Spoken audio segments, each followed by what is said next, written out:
Well, guys, Kamaru Usman has done it again, successfully defended his title. Is he on his way to becoming the best welterweight ever? Nick and I are talking about that right now.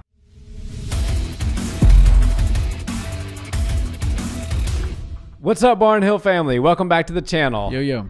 So, Nick, we had a great main event last night. The former training partners, and more even than that, best friends, their kids attended each other's birthday parties. I'm talking about Gilbert Burns, Kamaru Usman. Very emotional post-fight. You could tell that these guys have a lot of love for one another. But the result was kind of what I predicted and expected. I think Kamaru Usman's one of the best fighters doing it right now. His game is complete. He's good everywhere. And it's hard to really see an area where I think that he could be exposed. Yeah, it was a great night of fights. You know, the card was a little bit underwhelming, and the UFC is always putting together these amazing pay-per-views. And not that that wasn't amazing performance-wise, but name and as far as name recognition goes, yeah. Yeah, it wasn't quite there, but the fights definitely made up for that, especially the main event. And Kamaru Usman looked really great, or as Bruce Buffer was calling him, Kamaru. I don't know what to call him now, but either way, awesome performance by Usman. And he showed a lot of things. Aside from diversity in his skill set, he showed adversity getting out of the first round because he got seriously rocked. And it kind of looked for a second like Gilbert Burns was going to be able to shut the lights out and finish the show early. But Usman definitely showed a lot of strength and overcame all of that and came back even stronger in the second. Yeah. And side note, you mentioned Bruce Buffer there. I believe that he probably says the name correctly. Kamaru, right. He's a consummate professional. Right. But since you brought him up, we should just congratulate him on 25 years in the business. Last night they recognized him for 25 years of outstanding service. And I think Buffer's the best in the game. There's nobody that's even close to him. No, and that red suit was on point. That blazer, That was really killer. But back to the fight now. When you think about how this fight played out and the different scenarios that could have possibly played out, it was kind of what I expected. We all thought that Gilbert Burns was going to come out guns a-blazing. We've seen Gilbert Burns come out hot and heavy, super heavy-handed, finish people early. As of late, he's been on a tear, and his power has been on display. So I was fully and I also believed that Kamaru was the more technical of the two fighters, and I believe that as many training rounds as they've had together, Burns probably knew that, but he also knew, as Kamaru said post-fight, he's buzzed me in sparring before, and that felt like a typical sparring session where he buzzed me again in the first round. Burns, knowing that, I knew he was going to come out a little hot, and I thought that his best chance was to get the fight finished in the first couple of rounds. But I think the true unsung hero of Kamaru's game, truthfully, is his chin. I think Kamaru's got one of the best chins in the game. He does. Because Colby Covington hit him hundreds, and I'm not exaggerating, hundreds of times in that fight in the face. Didn't put him down. He finished Colby. Last night, Gilbert Burns, who, albeit not as technical or talented skill-wise as Colby Covington, certainly I believe has heavier hands than Covington, hit Kamaru with his best shots. Kamaru regrouped, was a true professional, was a true champion, and he's just a winner. He's just one of those guys that knows how to win fights. Like he said, I'm not the best boxer in the UFC. I'm not the best wrestler in the UFC. I'm not an IBJJF Jiu-Jitsu multi-time world champion. But when I get into that octagon, I'm the best at mixing it up. Yeah, I agree. And he's clearly showing that he's one of the most dominant champions in the UFC right now. And, you know, if he continues this streak of all time, he's going to wind up on that list. A lot of people criticize Usman, and I feel like he's just one of those guys that's so perfect in so many ways that people get a little bit jealous, and subliminally they don't realize that they're just jealous of a guy like that. But he's so good everywhere. From the even the way he conducts himself outside of the ring, he's so well polished in all those ways that people are just looking for a way to dislike him. Oh, I don't like his fighting style. Oh, I don't like this, and I hear all of that. But if you watched last night, you saw a completely different Usman than the one that we've seen fight George Masvidal, the one we saw fight Colby Covington, if you don't like the style of fighting that he was doing in those fights, then you had to love what he did last night against Gilbert Burns, because there was virtually no clinch work up against the cage. It was a lot of striking, a lot of heavy punches and kicks thrown. And, if he's a TKO knockout artist, then some people are going to love that. And if he's able to mix it up as well as he does, I think that he's going to become an undeniable fan favorite, just because people love to see that style of fighting, what he did last night. And I feel like he has the skills to do that against everybody that he hasn't already done it to at 170. He's going to become an undeniable fan favorite for two reasons. One is eventually greatness wins out. Yeah. Even if you're not the most prolific, polarizing, sometimes being a heel. If that's not really your style, which it isn't for Kamaru. Kamaru's a family man. He's, he comes from humble beginnings. He's very much proud of his Nigerian roots. And he's just a humble, hard worker. But eventually, if you're a grinder and you're a hard worker and you're a consummate professional and you continue to just win and win and win, and everybody they put in front of you, everybody who the fans or the media or even the UFC matchmakers believe could beat you is put in the cage with you and you dismantle them, eventually you just kind of become a fan favorite by default. But even more so, as I look at the list of where he's going to go from here. And he says, I'm not done. I'm going to be here for a while. So what does that mean? That means we're probably going to see the Covington rematch at some point. If Khamzat Chimaev is able to recover 100% from his COVID issues, his sort of lingering issues that he's having, and continues his winning ways, we'll probably see him in there with Khamzat at some point. I believe we're going to see the Masvidal rematch. Who knows what happens with Leon Edwards? They're looking to make that fight in early March with Covington. So if he beats Covington, then we're going to see the rematch with Leon Edwards. But the path in front of Kamaru is an absolute list of gangsters. And if he continues to beat them and rack up wins, he's going to become an undeniable great. Yeah, and the thing about Kamaru's current record and the record as a champion is that he's gone through the top guys in the division. You look at the people directly under him as far as rankings go. You've got your Gilbert Burns, he just beat him. Colby Covington just beat him. George Masvidal just beat him. Leon Edwards already beat him. Wonderboy Thompson, that's the first name that he hasn't come against. And, while Wonderboy is a great matchup and I think that fight could potentially happen, it's going to be hard for him to get there. He's going to have to win another fight. Khamzat Chimaev, on the other hand, is one of those guys where he was so hot, and I do believe that if he were able to keep up a super consistent schedule like he was doing at the later parts of last year, then we would see him continue to jump the line. As of right now, with all the time off, I think they're going to need to see Khamzat in there 2 more times. Yeah. And it's going to be against tough opposition. I personally don't know, how Kamaru Usman is going to continue to just beat up the same guys again and again and again. They're going to have to start looking at rankings 5 through 10 instead of 1 through 4 because he's already cleaned those guys out. And to be completely honest, it wasn't that competitive in all of those matchups. Arguably the most competitive one was the Colby fight, but he finished him. Yeah. Second behind that was Masvidal. The storyline behind that would be that he took it on 6 days' notice. But if I'm being completely honest, George Masvidal didn't win a single minute of that fight. And I'm a Masvidal fan, and I agree with that. Of course. But, facts are facts, Yeah. and he didn't win a single minute of that fight. I'm under the thought process that a fighter should always be ready and in sort of a training camp. Right. So even though he only took it on 6 days' notice, I'm assuming as a professional fighter, you were fighting and training leading up to that fight. But I think what the UFC is going to want to do is bring in some new names. They're going to need to see a Wonderboy Thompson, and he's got to get a win. Kamaru's earned himself a few months off. So let's see what these guys can do. Let's see if the top 4, 1 through 4, can beat each other and who places themselves in the right spot. And then let's see what the 6 through 10, the 5 through 10 guys can do.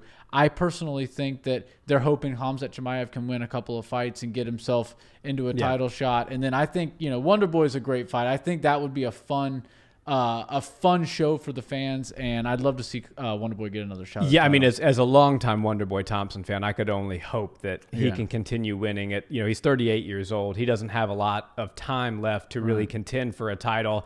And since Alistair Overeem now was another one that I really wanted to see with a title one day, that dream was sort of crushed. Overeem now has pretty much sealed the deal that he will never be a UFC champion. Unfortunately, I do believe it is still possible for Wonderboy, not probable, but tough possible. Road. Very tough road to get that belt. And Kamaru Usman, you know, one other thing that he's doing is he's saying, I'm down to fight absolutely anyone.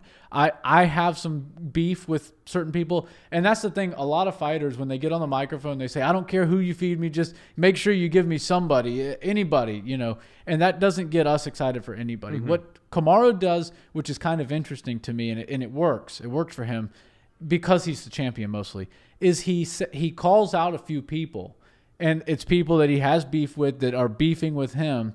But at the same time, he'll go, I don't care who Dana White gives me. It can be A, B, or C. I'm going to wipe them up with, you know, as soon as they sign me to fight them. But I'm not interested in just like singling out an opponent. I've got this list of guys.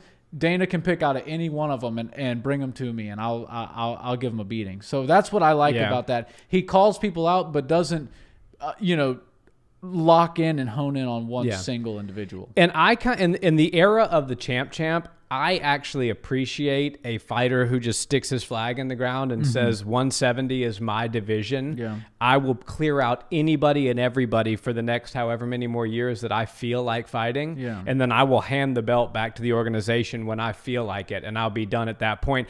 If he wants to go up to 80, like let's say, for example, he's not going to go and fight Adesanya. They're both from Nigeria. They're both close friends. That's very clear. But if Adesanya goes up to 205, gets the belt to 205, and then figures he's going to hang out there for a little while, maybe the John Jones thing pans out, and somebody like Robert Whittaker grabs the belt, I could see him saying, I'd like to go take my crack at champ status. And quite frankly, I think he'd match up very well against Robert Whittaker. And that's no slight to Robert Whittaker. Robert Whittaker is a great champion. Robert Whittaker, I've said it before, is the Daniel Cormier of the 185 division. Yeah. He can beat everybody except for the champion. And the champion is Izzy. But if Izzy's not there, Whittaker would be a dominant champion. And so if he wants to do that, cool. But like you said, I think Wonderboy is there. I think the Masvidal rematch is there. There is early discussion now. The managements for Masvidal and Usman have said that the discussion for them to coach Tough, the Ultimate Fighter, is in the works. I love that because it was going to be, I believe, Covington and Masvidal. But now with Khamzat pulling out, we're looking at Covington versus Leon Edwards March 13th. So that would be the #1 contenders fight. And then give Masvidal the rematch. He did take the fight on 6 days' notice. I believe he probably deserves a rematch. He went all 5 rounds. So give him the rematch and then see how Covington Edwards plays out. And you're going to get gold in the Ultimate Fighter. That will be what brings out a lot of the star potential in Kamaru when you have a heel like Masvidal, you know, running his mouth for an entire season's worth of video. It's going to bring out some good moments in Kamaru. Yeah, absolutely. And Masvidal's in a rare place where he's a heel and a bad guy that everybody loves to get behind. And Kamaru's the exact opposite. He's a great guy that seems to have a tough time building a large fan base amongst the fans in the sport. But I think personally, it's a miss when you don't have Masvidal versus Covington as the coaches for the Ultimate Fighter. But I do understand how these scenarios play out, and with Khamzat dropping out, Leon Edwards has to get a fight. Yeah. He deserves a top guy like Colby Covington. And you know what? I'll never stand in the way of the UFC matchmakers if they tell me that, oh, we've officially got Leon Edwards versus Colby Covington. I'm not going to be that guy that's like, oh, no, I don't want to see that. I'd rather see Covington coach the Ultimate Fighter. No, sign me up for that. That's an amazing fight. It's a main event, and I can't wait to see whatever those guys do next. Hopefully it's between the two of them in the cage together. Yeah, well, and I also selfishly really want to see the Covington-Usman rematch. Even though Usman finished him, I believe that even though Masvidal went the distance and Covington got finished late, I do believe that Covington stands the best chance of beating Kamaru. Not saying that he will beat him. I think Kamaru would probably win that fight again, but it's a very close fight. And Covington, I personally think he's going to get past Edwards if they make that fight, but that's not going to be easy, and it's not a given. And I personally believe that Kamaru will get past Masvidal if they do that rematch. Also, again, it's not a given, but probable. Yeah. But I just wanted to circle back to the actual fight itself last night, because I think we do have to give Gilbert Burns some shine, because he put on a hell of a performance. He went out there. He buzzed Kamaru in the first round. He showed that he was there to fight. He showed that he was there to take the belt off the champion. He was hungry. He was ready.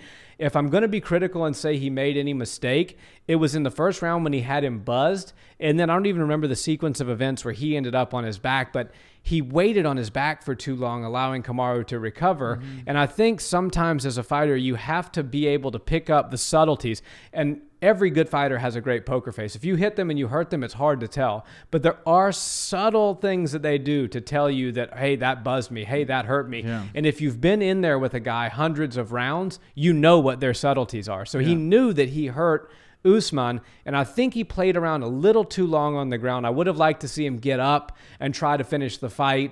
But, I mean, Usman is a very tough guy to finish. Yeah, and that jab is for real. Yeah, and I know we're trying to shine up Gilbert, and he deserves it. But one thing that you have to credit Usman for was once he did get rocked, and that situation happened where Gilbert was laying on his back in kind of an open guard situation, and Kamaru was standing up. When Kamaru realized that Usman was waiting, or when Kamaru realized that Burns was waiting on the ground for him to come down there, he took that opportunity to just lift legs, kick him in the hamstring, and regain his composure. And Gilbert should have realized that that's exactly what he was doing, is stood back up and tried his hand at knocking him out and trying to get the TKO or rock him again like he did. He didn't pick up on that, and that's the thing. Kamaru Usman, he sticks to his game plan. He's always got a solid, foolproof game plan, but when things don't go right, he's able to adjust and create the exact right scenarios for himself to get back to where he needs to be. And that was a perfect case of that last night. Yeah, and I love what Trevor Whitman ingrained in his brain. He said, you're the champion because of your jab, not because of your collegiate wrestling pedigree or your superior athleticism. He told him, you're a champion because of your jab. Stay behind your jab. And I think that obviously he was able to knock Gilbert down with the jab. How often do we see somebody get knocked down with a jab? Yeah. Whitman obviously saw something, and he was bang on as far as his assessment goes there.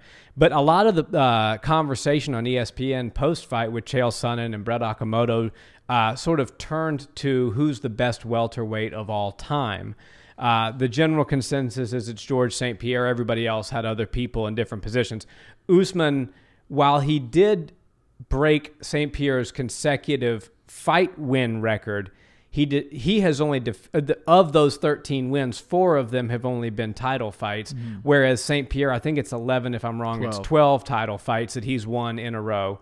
So do you think that Usman has eclipsed St. Pierre, or do you think, given the fact that all of those wins that St. Pierre had are title defenses, that he still has a little bit of work to do before we crown him the welterweight GOAT? Yeah, I think George St. Pierre still holds that spot, and kind of comfortably. But if you're going to bring anybody in to debate that topic, Kamaru Usman's the only name you can bring in with any credit. Right. There's some great fighters that have fought at 170 through the ages, but Kamaru Usman stands out as the next best guy behind George St. Pierre. And, he did shine up George a little bit in the post-fight press conference. He was talking about how George is so good. If George wants to come back, it would be a great test for him. But he's not really ponying for the big money fight. He knows that would be a great fight. It would do really good numbers. But he's more concerned about beating the best that are currently active on the roster.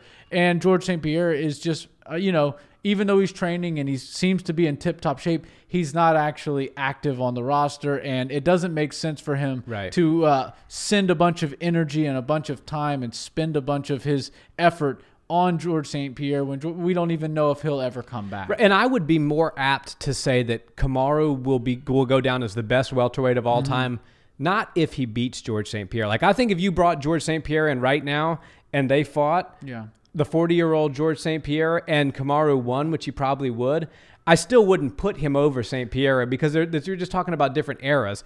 I think Kamaru's best chance at being the GOAT is not by beating St. Pierre. It's by continuing this reign of dominance and beating certain people twice. You beat Covington twice. Covington's probably top 5 welterweights of all time. Yeah. Just, you know, and he's never even had the undisputed belt. Right. Beat Masvidal twice. Beat Leon Edwards twice. Oh, there's this Russian kid, Hamzat Chimaev, trains out of Sweden.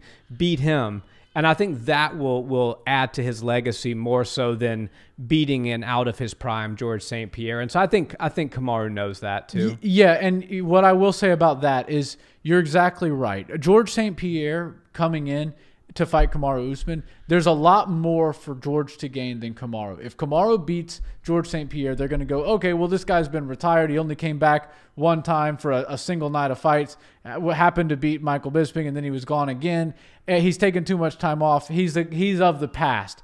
If Kamaru loses to him, they're going to go, my God, George St. Pierre really is still the absolute GOAT. So for me, there's more to gain for George St. Pierre to fight that than Usman, because Usman, you know, I believe he'd probably be the favorite in that fight. If not, for sure. Yeah. If not, you'd be a fool not to bet some serious money on Usman, because the activity, and I know ring rust doesn't get a lot of people. If anybody is able to void taking any ring rust, it would probably be George St. Pierre, but we don't know for sure.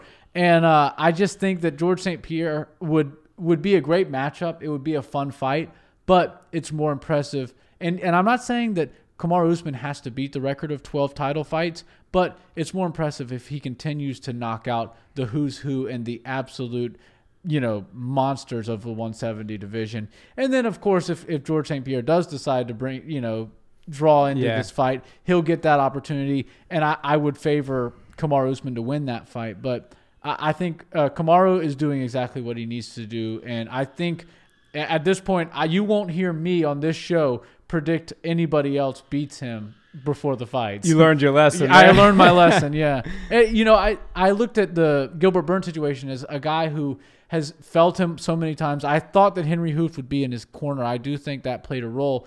Him knowing so much about Kamaru Usman and then finally getting his moment, and he's a hungry guy. He seemed like, you know, when he was just melting down in the octagon at the end, he realized that was his opportunity, and he lost it. So you could tell just how hungry he was to get that title.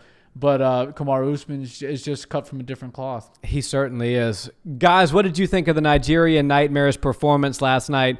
Please let us know in the comments. We really appreciate you guys engaging with us. We love having conversations in the comments with you guys. And as always, please like and subscribe and check us out on audio for those car rides when you're listening to podcasts. Have a great day. Until next time, guys. Peace.